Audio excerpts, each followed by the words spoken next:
Karibu kwa mara nyingine tena ndani ya Technologist TV. Hii ni dunia ya mwana teknolojia. Kwenye video ya leo utajifunza jinsi ya kutumia sehemu ya responses kwenye Google Forms. Baada ya kuandaa maswali yako na kuyaandika kwenye Google Forms pamoja na kushare na watu, bila shaka utahitaji kuona watu wamejibu nini katika hiyo Google Form yako. Sasa kuangalia watu wamejibu nini, tunaangalia kwenye sehemu hii hapa ya response. Ukiklik kwenye sehemu ya response hapa, itakuwa ndio sehemu ambayo utaona watu wamejibu nini kulingana na hiyo Google Forms ambayo umewatumia. Unaiona ilivyo, itakuonyesha watu wangapi wamejibu na wamekijibu kitu gani. Lakini kuna kitu unahitajika ukijue.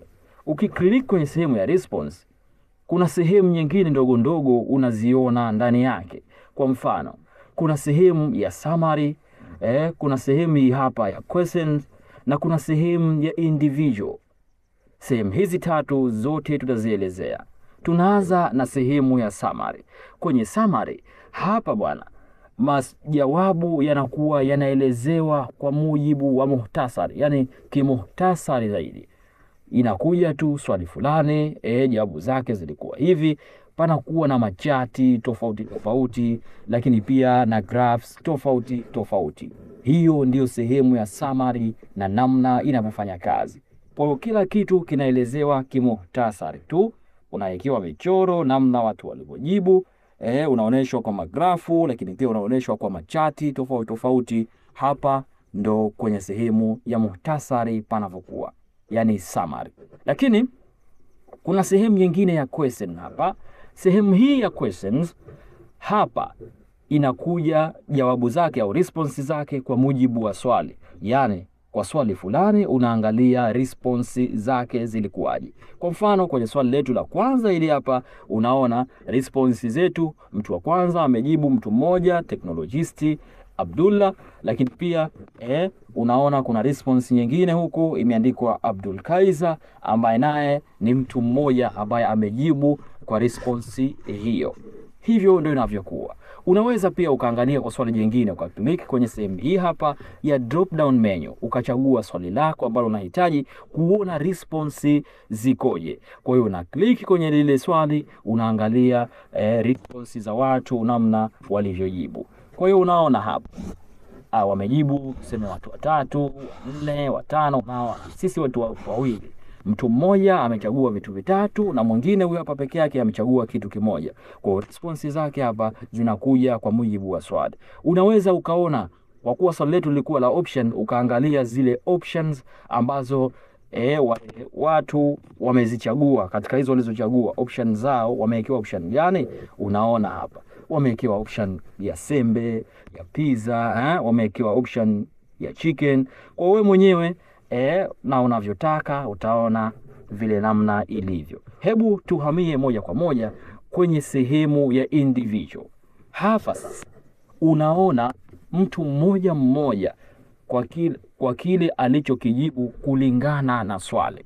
Yani kwa mfano ukiklik hapa individual, kwa hiyo unaona hapa unaona mtu mmoja mmoja. Kwa mfano huyu ndo mtu wetu wa kwanza ambaye yeye kila swali maana yake unaona amejibu hivi.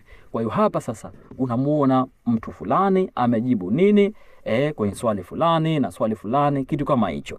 Kwa hiyo huyu wa kwanza ndo Abdul Kaiza, unamuona hapo amechagua vitu vyake kama unavyoona hapo. Kwa hiyo yeye hapa kwenye chakula anachopendelea amechagua kimoja, jina na vitu kama hivyo. Ukimhitaji mtu wa pili unabonyeza hapo kwenye kialama hicho cha kama next, una click hapo. Ukiklik anafunguka mtu wa pili. Kwa kama kulikuwa na response ya 3, ya 4, ya 5 unabonyeza pale pale. Kwa hiyo hapa sasa ndio unaona namna vile mtu mmoja mmoja alivyojibu, yani amejibu nini unaona hapa. Kwa hiyo unakuwa hauna shida sana, unakagua mtu mmoja mmoja na kazi yako inakuwa imekwisha. Na sasa tuhamie kwenye kulink na sheet. Ya hizi jawabu zetu ziingie kwenye Google Sheet. Unafanyaje? Unakuja kwenye sehemu hii iliyoandikwa link to sheet, ambapo pana kialama cha kijani hichi cha sheet. Hicho ndo kazi yake hiyo. Ukiklik kwenye link to sheet, maana yake sasa unafungua sehemu kama hii. Hapa unaambiwa uchague hizo responses ziende wapi. Unatengeneza folder jipya, yani spreadsheet mpya, au una select kutoka kwenye existing sheet. Sisi tunatengeneza mpya, maana yake hatuna. Kwa kuwa hatuna, tunabonyeza create. Ukibonyeza create, moja kwa moja sasa itajitengeneza hiyo Google Sheet yako, ambapo hapa sasa hautakuwa na shida ya wewe kuanza kuedit kitu kimoja kimoja. Watu wakijibu response zao huko, moja kwa moja zinaingia katika hiyo Google Sheet yako. Kwa hiyo inakuwa inakupa urahisi wewe.